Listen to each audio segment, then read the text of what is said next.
할렐루야. 하나님은 살아계십니다.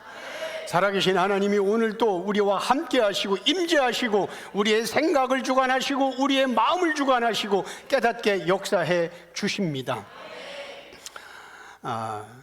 제가 우리 부목사님들하고 3주 동안 이렇게 미국에서 이제 훈련을 했는데, 하나님이 이번에 대표 목사님이 그러더라고. 하나님이 이 일을 시키지 않았으면 내가 미쳤다고, 내가 바이크 타는 것도 아닌데 이 고생을 하느냐고.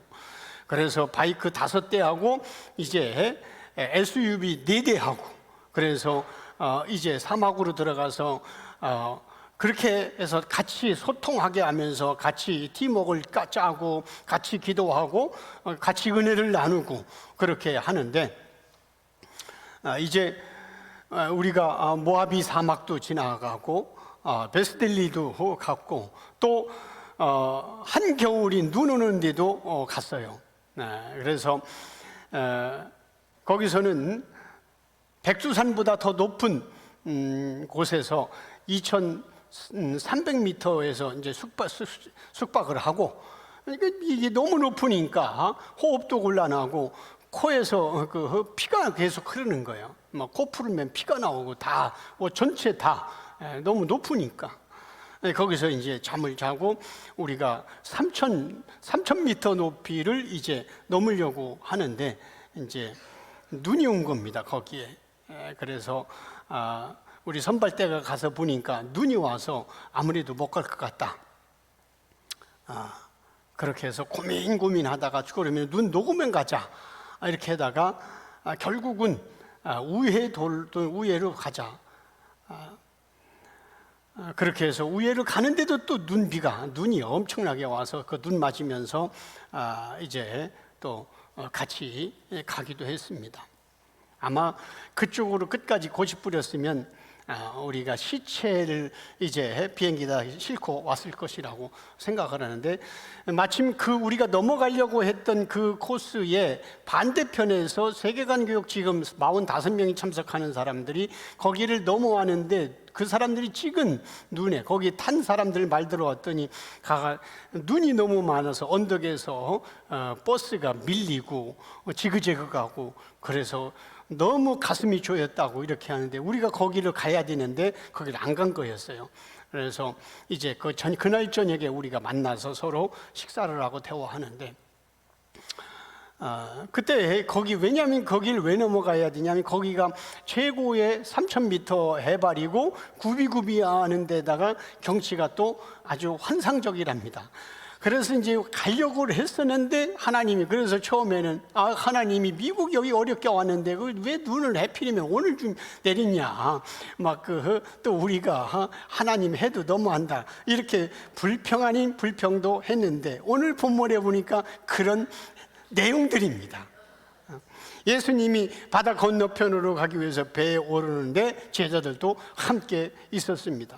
배 안에 있던 제자들은 세상의 모든 풍경이 평화롭고 아름다워 보였습니다. 그런데 갑자기 바람이 거세지더니 거친 파도가 배를 뒤흔들기 시작합니다. 물살이 거칠게 배 안으로 파고 들어들 때에 제자들의 가슴 속에 공포가 밀려왔습니다. 우리가 그쪽 넘어가려고 할 때에 정말 한번 죽으면 죽으리라 이런 마음도 가졌었는데, 그래도 또 한편으로는 미국에는, 우리나라는 산 같은 전부 다 가드레일이 있는데 미국 땅은 워낙 커가지고 그 가드레일을 못 하는 겁니다. 그래서 그냥 타고가 조금만 하면 그냥 낭떠러지 50m, 100m로 떨어지면 그냥 바로 끝나는 겁니다. 그런 어떤 공포가 우리에게도 있었습니다. 그런데 놀랍게도 이런 이 와중에 예수님은 배 한편에서 조용히 주무시고 계십니다. 오늘 본문 23절, 24절 한 목소리로 다시 같이 읽습니다. 배에 오르심에 제자들이 따랐더니 바다에 큰 놀이 일어나 배가 물결에 덮이게 되었으되 예수께서는 주무시는지라.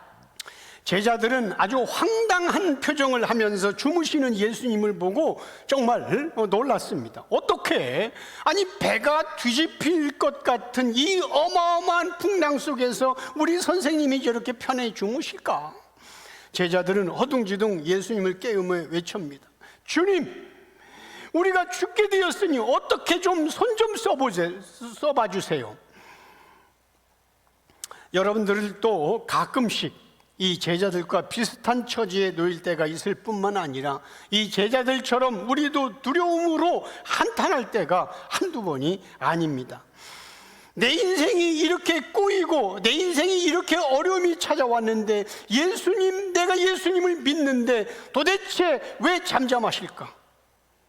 그러나 여러분, 예수님은 물 위로 걸을 수 있는 능력자이시지만 때로는 풍랑 속에 흔들리는 배 안에서도 계시는 분이라는 것을 우리는 간과해서는 안 됩니다. 풍랑 앞에 제자들은 그야말로 눈앞이 캄캄해졌습니다. 생의 대부분을 이 갈릴리 바다에서 보냈던 어부들이었지만은 이 풍랑 앞에서 제자들은 속수무책이었습니다. 배 안은 폭풍으로 인해 온통 난리였습니다. 토하고 물 들어오고 이제 우리 끝장이야. 절망감에 빠진 사람들도 있었고 두려움과 공포에 다리가 풀려서 주저앉은 사람도 있었습니다. 그때에 누군가가 외쳤습니다. 야, 선생님이 배 밑에서 주무시고 있는 것 같아. 제자들이 내려가 보니까 믿기 힘들 정도로 예수님은 이 난리통에도 고요히 주무시고 계셨습니다. 제자들은 이 풍랑 속에서도 조용히 잠자고 계신 예수님을 원망하면서도 때로는 분노의 마음까지 슬그머니 고개를 들었습니다. 배가 요동치는 것만큼 제자들의 마음이 요동치기 시작합니다. 25절 같이 읽습니다. 그 제자들이 나와 깨우며 이르되 주여 구원하소서 우리가 죽겠나이다. 주여, 우리가 죽게 되었습니다. 주여 구원하소서. 주무시는 예수님을 깨우면서 우리가 지금 다 죽어간다고 파리한 얼굴로 이제 두려워 떨고 있는 그런 그 제자들의 모습, 그 제자들의 모습 속에서 바로 오늘 믿음이 없어서 이 땅의 풍랑과 이 땅의 어려움과 물질적인 고난과 질병 때문에 우리 벌벌 떨고 있는 오늘 우리의 모습과 오버랩되지 않습니까? 제자들은 얼마 전까지만 해도 우리가 앞과에서 배웠듯이 예수님께서 백부장의 하인을 말씀 한마디만으로도 고쳐주는 놀라운 것을 경험했고, 열병으로 다 죽어가던 베드로 장모를 고치시는 능력의 예수님을 경험할 때에는 저 예수님의 제자로서 저 예수님을 따라가게 된다면 그 예수님이라면 못하실 일이 없다고 큰 소리 치면서 당당하게 여기까지 따라왔지만, 지금 제자들은 그런 능력의 예수님과 한 배를 타고 있고 함께 하고 있으면서도 풍랑 때문에 우리가 죽게 되었다고 겁을 집어먹고 있습니다. 생각해 보면 바로 우리가 그런 바닥난 믿음으로 지금 살아가고 있습니다. 우리도 일이 잘 풀릴 때에는 남편의 일이 잘 풀리고 자녀가 공부를 잘하고 속 썩이지 아니하고 건강이 주어지고 그리고 여러 가지 복들이 많이 따라올 때에는 하나님 감사합니다, 하나님 나에게 이렇게 도와주시니 감사합니다 소리 높여 찬양하다가도 힘들고 어려운 고비가 닥치는 그 순간이 오면 우리의 입술은 제자들처럼 불안과 원망의 입술이 터져 나옵니다. 주님, 내가 예수를 믿지 않습니까? 예수님이 내 신랑이라면서, 하나님이 내 아버지라면서, 내가 자녀라면서, 내가 지금 내 처지가 이런데 도대체 어떤 아버지가 이 풍랑을 그냥 이렇게 풍랑 속에 자식을 내동댕이 칩니까? 나를 사랑하신다면서 왜 나를 이렇게 힘들게 방치하십니까? 라는 의심과 믿음 없는 불평을 쉽게 내뱉습니다. 제자들의 두려움은 곧 우리들의 두려움입니다. 우리 마음 깊은 곳에서 터져나온 생각들은 하나님이 나를 정말 사랑한다면 왜 이런 힘든 상황을 오래도록 방치하실까? 우리 인생은 흔들리는 배처럼 수많은 문제의 파도 앞에서도 우리의 믿음은 흔들립니다. 그러나 제자들의 그 비명 섞인 목소리 앞에서도 변함없는 사랑으로 제자들과 함께 배 안에 있는 예수님의 그 모습처럼 저와 여러분들의 힘든 인생 속에서도 예수님은 그 폭풍과 풍랑 너머에서 여전히 우리와 함께 계시는 분입니다. 풍랑 앞에서 예수님을 향해 우리가 죽게 되었습니다. 우리를 정말 살리실 것입니까? 울부짖는 제자들의 얼굴에 지금 우리의 모습이 겹쳐지지 않는지 한번 돌이켜 볼 수 있기를 바랍니다. 그러나 주님은 우리가 제자들처럼 예수님을 향하여 비난을 퍼붓고 때로는 신앙생활에서 힘들 때 때로는 반항까지 해 가면서 불신앙을 보인다 할지라도 그 모든 허물과 죄보다도 더 크신 주님의 은혜가 우리를 붙들고 있기에 우리는 다시 일어설 수 있습니다. 그리고 그 사랑 앞에서 주님은 여전히 나를 포기하지 않는구나 라는 고백과 감격의 마음이 솟아나게 되는 것입니다. 26절 한 목소리를 같이 읽습니다. 예수께로 이르시되 어찌하여 무서워하느냐 믿음이 작은 자들아 하시고. 풍랑으로 인해서 배 안에는 이미 많은 물들이 배 안에 지금 들어와 있습니다. 얼굴이 창백해진 제자들은 온갖 방법을 다 동원해 보았지만은 파도는 조금도 잔잔해질 기미가 보이지 않습니다. 그러다가 눈을 돌려서 이런 급박한 상황 속에서도 태평하게 주무시는 예수님을 보는 순간 제자들의 가슴 속에는 분노와 두려움이 동시에 몰려왔습니다. 처음에는 제자들이 조심스럽게 예수님을 깨우고 싶었어요. 하지만 이미 사방에서 몰려드는 거센 물결에 머릿속이 하얗게 질려버린 터라 필사적으로 예수님을 흔들어 깨우면서 우리를 도와달라고 소리를 지릅니다. 우리는 여기서 제자들의 행동이 단순히 잠자는 예수님을 깨우는 차원이 아니라는 것을 알 수가 있습니다. 절제절명의 위기 앞에서 터져나온 제자들의 이 목소리, 주님 우리가 죽게 되었습니다, 우리를 도와주세요 라는 것은 사실상 제자들의 기도였습니다. 주님, 우리 힘으로는 도저히 어찌할 수가 없습니다. 예수님이라면 이 풍랑의 문제를 해결할 수 있지 않습니까? 그러니 제발 잠에서 깨어나 우리를 도와주시기 바랍니다. 그렇다면 여러분, 보편적 상식으로 볼 때에 제자들의 이런 행동은 믿음의 기도 아닌가요? 갈릴리 바다에서 어부 생활로 잔뼈가 굵은 제자들이 자신들의 그 노하우를 다 포기하고 지금 예수님께 도움을 구하고 있는 모습은 믿음의 행위라고 생각할 수 있습니다. 그런데 놀랍게도 예수님은 이런 위급한 상황에서 초조해하고 있는 제자들을 보고 꾸짖습니다. 믿음이 적은 자들아, 꾸짖습니다. 상식적으로 볼 때에는 풍랑의 위기 앞에서 예수님을 다급하게 찾고 예수님을 다급하게 깨우는 것은 믿음의 행위라고 생각이 되는데 왜 예수님은 제자들에게 믿음이 적다고 책망했을까? 성경에서 말하고 있는 예수님은 창조자고 예수님은 구원자로 이 땅에 오셨기 때문에 우리 눈으로는 전혀 납득이 되지 않는 상황 속에서도 결코 흔들리거나 변하지 않은 목적과 계획을 주님은 가지고 계십니다. 아무리 풍랑이 사납고 배 안에 물이 가득 차 오른다 해도 예수님은 이 갈릴리 바다에서 익사하실 분이 아닙니다.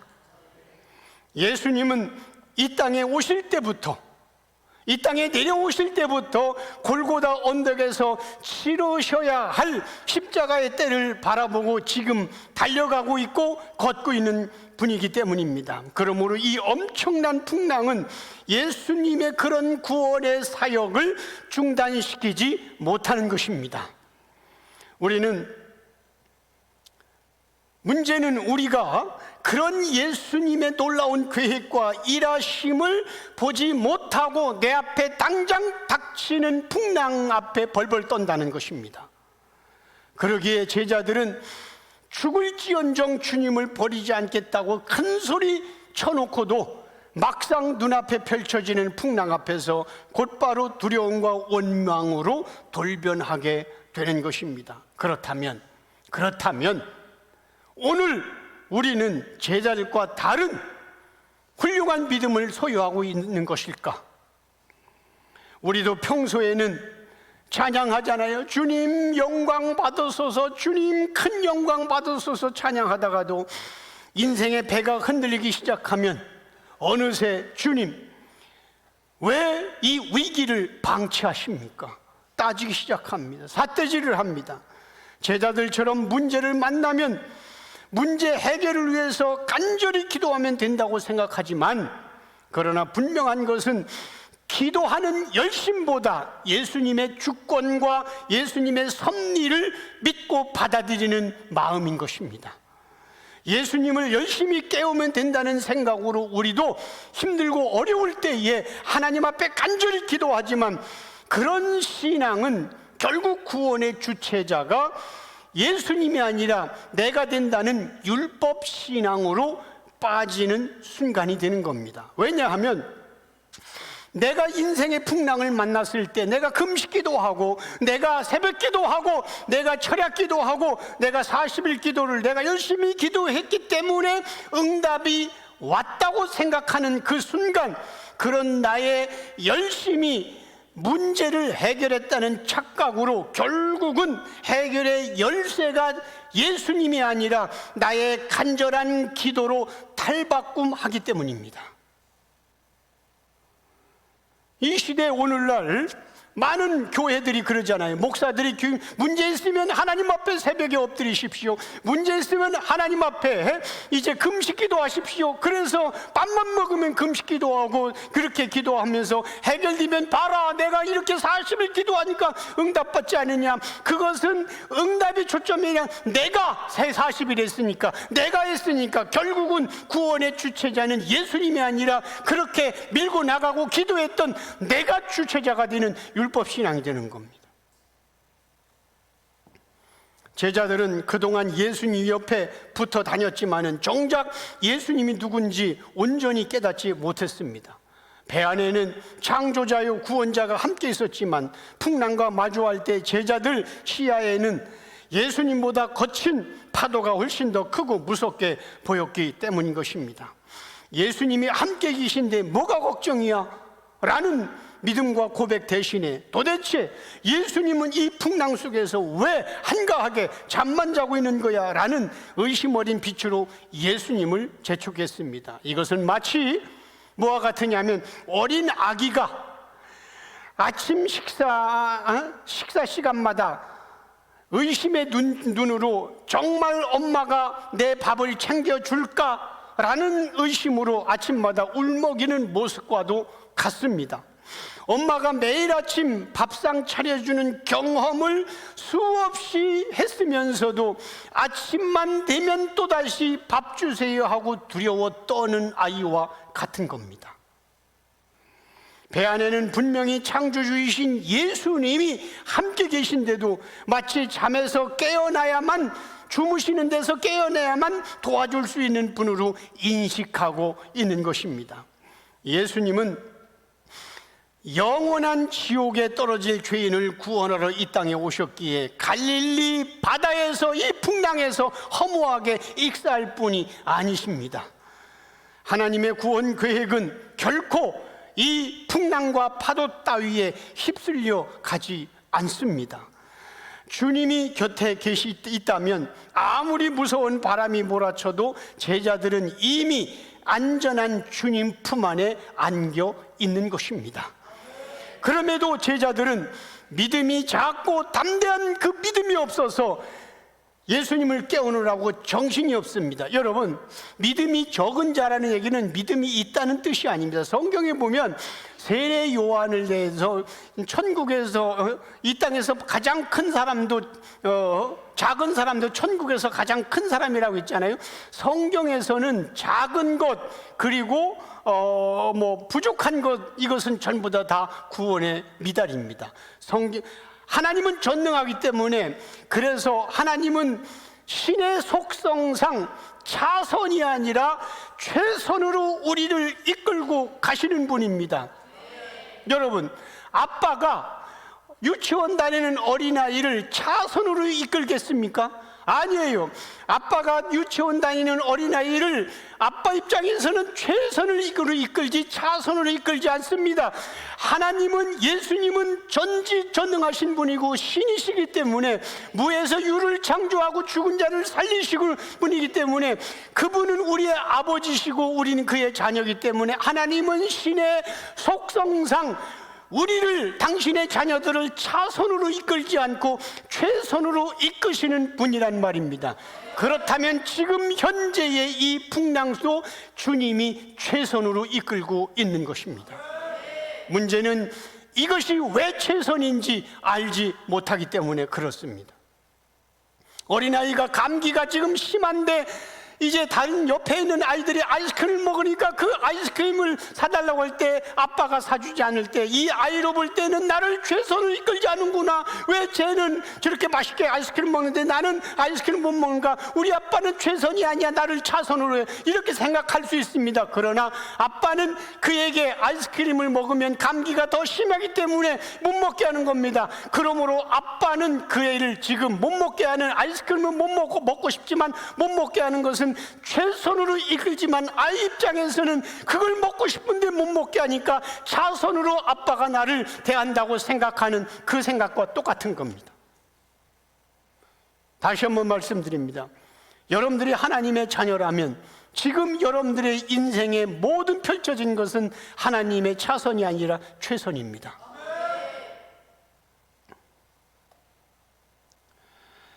예수님은 믿음이 작은 자들이라는 책망으로 구원자가 이미 너희들과 함께 있지 않느냐고 선언하십니다. 파도와 풍랑이 아무리 커 보여도 내가 파도보다 훨씬 더 크단다. 창조자가 잠들어 있어도 내 계획은 멈춘 것이 아니다. 그러니 너희는 평안할 수 있다 말씀하시는 겁니다. 그렇습니다. 인생 속에서 파도와 풍랑처럼 예수님보다 더 크게 보이는 것이 있다면 우리 마음도 불안과 의심으로 가득 찹니다. 갈릴리 바다에 사나운 물결이든 내 삶을 뒤흔드는 문제들이든 마찬가지입니다. 세상 끝날까지 내가 너희와 항상 함께 있다고 하는 말씀을 읽고 믿고 알면서도 우리는 자꾸만 주님, 내 힘든 형편 안 보이시나요? 하고 급하게 예수님을 흔들어 깨우고 싶어집니다. 여러분 기억하시기 바랍니다. 믿음이란 단지 나를 도와주세요, 간절한 마음의 기도가 믿음이 아니라 참 믿음이, 성경에서 말하는 참 믿음이란 살아계시는 예수님이 순간순간 어떤 상황 속에서도 우리와 함께 우리 곁에 계셔서 진리로 이끈다는 것을 깨닫고 그분을 붙들고 가는, 이게 성경에서 말하는 믿음인 것입니다. 예수님은 요한복음 15장에서 말씀하십니다. 나는 포도나무요 너희는 가지다. 그렇다면 예수님이 참된 뿌리이고 예수님이 싱싱한 포도나무라면 성도를 상징하고 있는 가지와 줄기와 잎이 비록 시들해 보일지라도 결국 다시 살아나게 될 것이라는 믿음을 우리는 놓지 말아야 할 것입니다. 우리가 쓰러질 때나 우리가 한없는 죄책감과 좌절에 빠질 때에도 주님은 이미 우리가 살 길을 마련해 놓으신 분입니다. 심지어는 파도에 휩쓸려 죽음을 맞더라도 예수님은 다시 살릴 수 있는 전능한 분입니다. 나는 부활이요 생명이니까. 이번에 미국에 우리가 이제 바이크를 팀 훈련하고 이렇게 담대함 훈련을 이렇게 할 때, 이것은 앞으로 예수 부흥이 엄청나게 일어날 때, 지금 예수를 잃어버린 이 시대에, 하나님을 잃어버린 이 시대의 목회자와 이제 그 성도들이 전부 다 이제 사라질 때에 이 적은 소수가 훈련받을 때 지금처럼 하면 안 되기 때문에 담대함을 키워서 미국으로 데리고 와서 이제 훈련시키라고 하나님이 직접 말씀하셔서 그렇게 했다는데, 하나님이 그렇게 또 찾아오셔서 성경을 열어주시고 있는 그 대표 목사님, 여러분, 성경은 창세기부터 요한계시록까지 하나님이 친필로 쓴 게 아니고 하나님이 인간을 사로잡아서 성령을 부어서 성경을 쓰게 한 게 성경이잖아요. 그리고 이 성경은 계시의 말씀이기 때문에 사사로이 풀 수가 없어. 국어책 읽듯이 도덕책 읽듯이 100번 읽어도 안 돼. 그래서 또 이 성경을 쓰도록 하나님이 선지자를 붙드는 것처럼 이 성경을 해석할 때에도 하나님이 바울을 붙들어서 해석하시고, 어거스틴을 붙들어서 해석하시고, 마틴 루터를 붙들어서 해석하시고, 칼빈을 붙들어서 해석하시고, 지금 이 시대도 대표 목사님 붙들어서 다시 또 성경, 예수를 잃어버린 이 시대의 성경을 예수로 해석해 주는데 찾아오셔서 내 종들을 미국을 불러서 바이크로 훈련시켜라. 그러면서 하시는 말씀이, 이번에 많은 어려움이 고난이 있어도 죽지 않고 살아 돌아올 것이다, 그렇게 얘기했다고. 그런데 사고 나서 휠체어 옆에 앉아서 평생 살아있을지 그건 내 말씀 안 하셨다고 하더라고.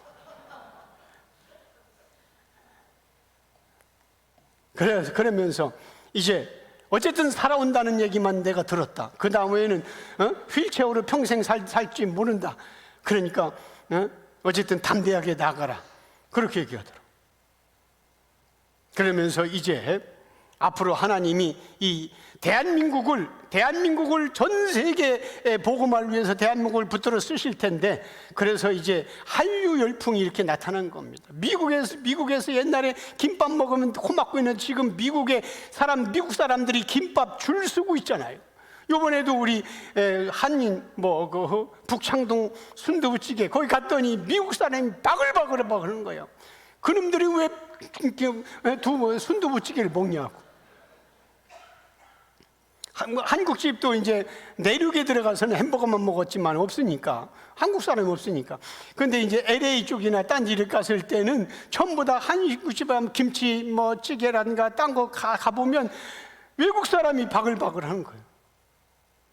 이렇게 하나님이 앞으로 한국을 통해서 복음을 전하기 위해서 이제 미리 작업을 하시는 겁니다.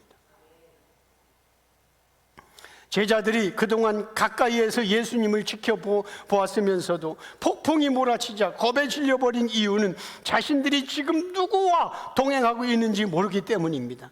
예수님의 이름만 들어도 귀신들이 벌벌 떨며 도망가고, 예수님이 꾸짖기만 해도 폭풍은 금세 잠잠해집니다. 그런 예수님이 우리 곁에서 영원한 신랑으로 든든히 지켜주고 계십니다. 예수님은 죄로 인하여 지옥에 떨어져야 할 우리를 살리시고 하늘 보좌를 버리시고 친히 사람의 몸으로 입고 이 땅에 오신 분입니다. 예수님께서 굳이 신이신데, 창조자인데 사람의 몸으로 입고 오시는 이유는 첫사람 아담의 죄를 용서하시려면 그와 똑같은 둘째 아담의 모습으로 오셔야만 가능하기 때문에 그렇습니다. 예수님은 우리의 구원을 완성하기 위하여 광야에서 사탄의 유혹도 물리치셨고, 종교 지도자들의 시기와 질투 앞에서도 한치도 흔들림이 없었습니다.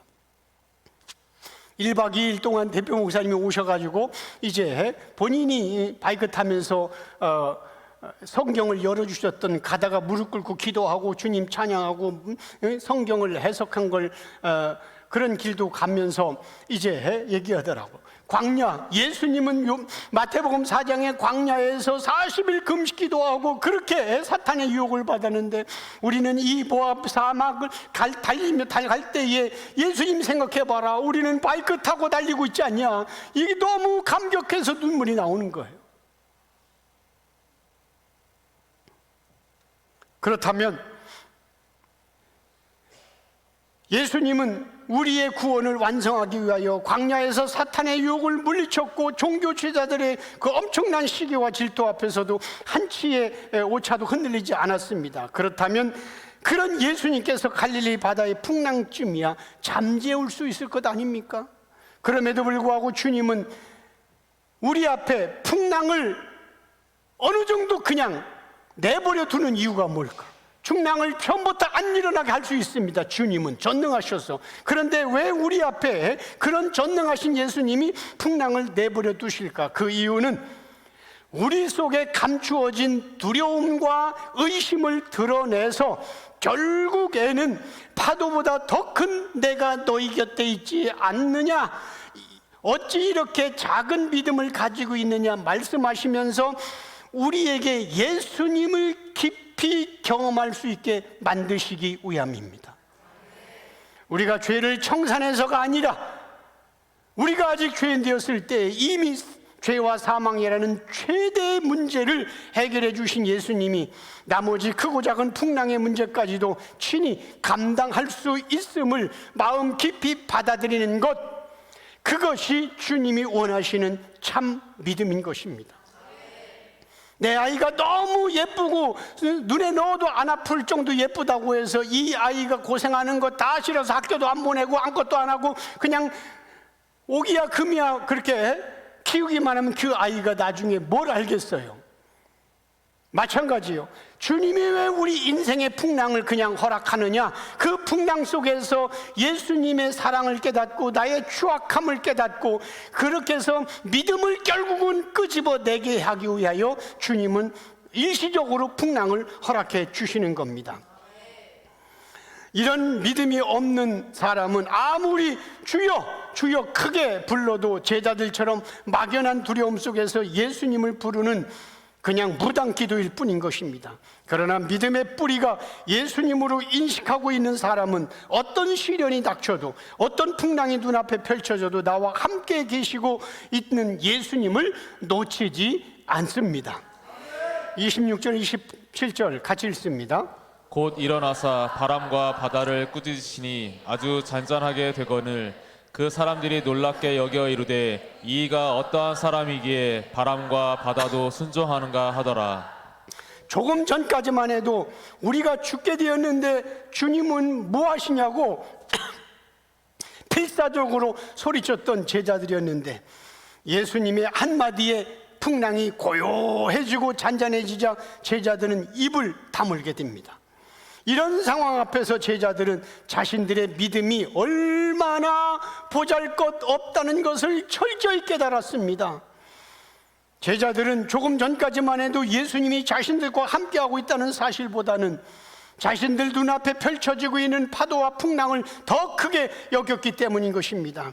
제자들은 더 이상 예수님 앞에서 어떤 핑계도 댈 수가 없었습니다. 동시에 제자들의 마음속에 드는 생각은 작은 믿음이라고 책망하시면서도 그런 우리를 구원해 주시니 고마운 마음으로 감사와 찬양의 마음이 가득 차올랐습니다. 이런 신앙 고백은 작은 믿음을 가지고 있었던 제자들 스스로가 깨달은 믿음이 아니라 예수님이 직접 제자들의 눈을 열어주셨기 때문입니다. 당시 갈릴리 바다에는 다른 배들도 많이 있었어요. 그러므로 풍랑으로 인해서 다른 배들도 어려움을 당하다가 예수님이 잔잔케 하는 그런 기적을 함께 그 배들도 경험했지만 그러나 택함 받지 못한 자들은 그저 예수라는 저분은 대단한 분이라는 생각으로 끝났습니다. 그러나 택함 받은 자들, 제자들에게는 하나님이 그들의 눈을 열어서 예수님이 누군지 알고 고백하도록 그들의 눈과 귀와 마음을 주관하시는 겁니다. 지금도 여러 가지 경제와 정치가 엄청난 풍랑이 일어나잖아요. 이번에 미국 갔더니 미국이 엄청나게 지금 아주 문을 닫고 있어요. 나는 그렇게 생각해요. 아니, 먼저는 민주당이 이제 진보 좌파라고 하잖아요. 민주당이 밀은 사람이 80 넘은 바이든이 대통령 되는데, 이번에 또 보수라고 하는 공화당이 또 80 먹은 트럼프를 밀었죠. 그러니까 이게 한 번도 아니고 이게 하나님이 이제 버린 거예요, 미국을. 하나님을 떠나니까. 예? 아니, 미국의 2억의 인구 가운데 어쩌다가 80 먹은 노인분을 두 번이나 대통령 시켜서 저렇게 지금 헷갈리게 하냐고. 근데 하나님은 지금 이제 그래서 어두울수록 예수의 빛은 드러나기 시작하는 겁니다. 예수님이 인간의 얄팍한 믿음과 숨겨진 교만을 드러내고 우리의 작은 믿음을 그렇게 회복시킵니다.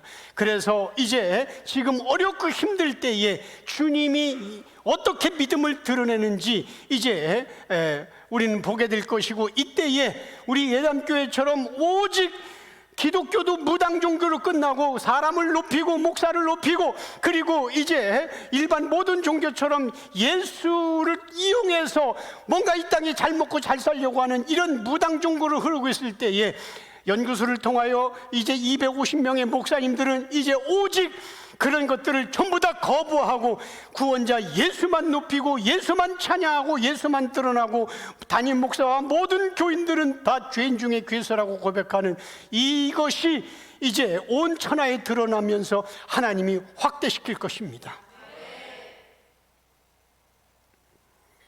예수님이 함께하고 있는데도 인생의 풍랑 앞에서 두려워 떨고 있는 우리를 불쌍히 보시고 확실하고 분명한 믿음으로 세워주십니다.